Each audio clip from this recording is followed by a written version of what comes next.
In a time of testing, you run from God rather than to God.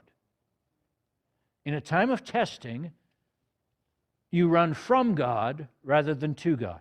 Now, if ever there was a man who should never have forgotten that God was with him, it was Saul. When Samuel first meets him, Saul comes right out and says, "Why are you choosing me? I'm the least of the smallest tribe in Israel." Saul had no shot at greatness until God in His grace stepped in and chose him. That right there should have filled his heart with faith. That right there should have caused him to say, "Wow, look at all that God has done for me." When a person first follows Jesus, if you can remember how it was for you when you first became a Christian, it's glorious at first. Your life goes from black and white to living color. You're on cloud nine. You're in a honeymoon phase. Some of you may be experiencing that right now. You've met Jesus. He's forgiven you of your past. He's given you a new lease on your life. The idea of you sinning, of you going back to your old life, is as detestable to you as eating a can of dog food right now. Ain't going to happen. But anyone who has walked with Jesus for any length of time knows it doesn't continue that way, that a wilderness is coming. It's a spiritual law. You can't get your promised land without going through the Red Sea. Abraham has a vision from God, followed by a desert.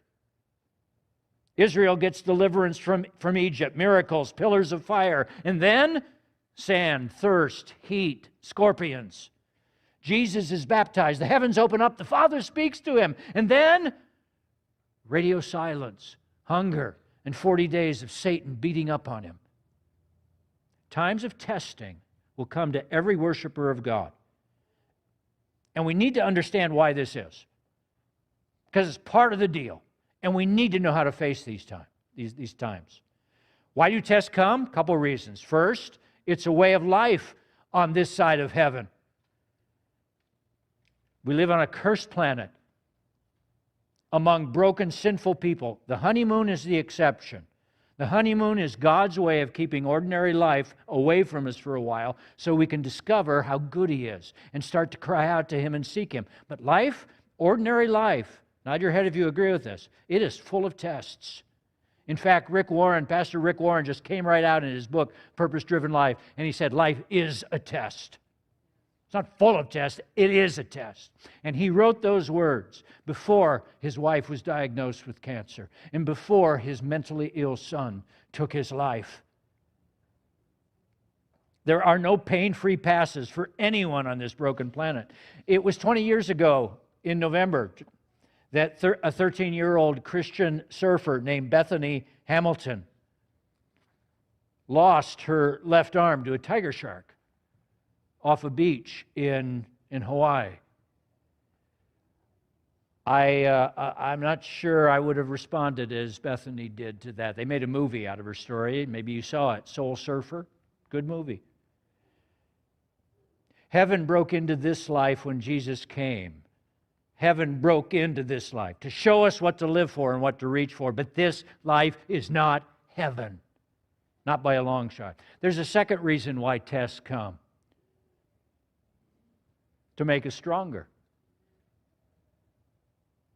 Christian saints in the Middle Ages called these seasons, they gave it a special name when God seems to disappear off the map. They called them, anybody remember? The dark night of the soul. Why does God put us through such times? The saints said, to see if we will learn to wait faithfully on God. The sun beating down on wet concrete helps to make it firm. The barbell pressing down on the weightlifter's chest causes the muscles to throb, tear, and grow. The butterfly that has to push its way out of the chrysalis is able to fly higher and further.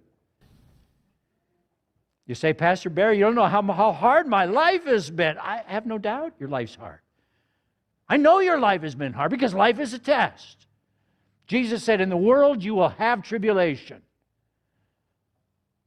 Psalm 90 says that the years of our life are 70, or even by reason of strength 80, yet their span is but toil and trouble. The problem is you assuming that yours is a special circumstance, that you have it worse than everybody else, so naturally you have good reasons to turn from God. In fact, God owes you an apology of sorts for the life you've had. Well, then how do you explain the post that Bethany Hamilton made just a couple weeks ago in November on the 20th anniversary of losing her arm to that tiger shark? Here's what she wrote, and I'll read it for you. You won't be able to read it there, but 20 years later, she wrote, "This was the location of my shark incident as a 13-year-old girl.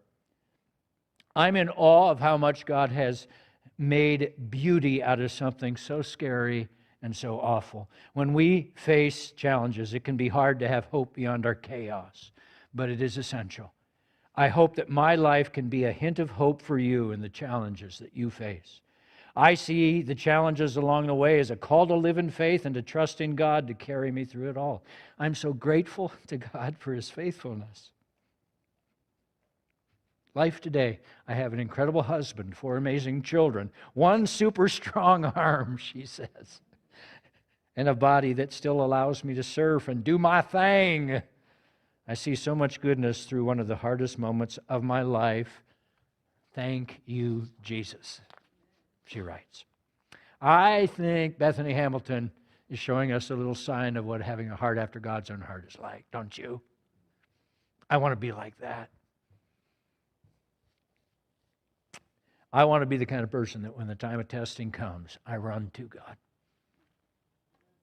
Grab hold of Him and hang on tight, not let go.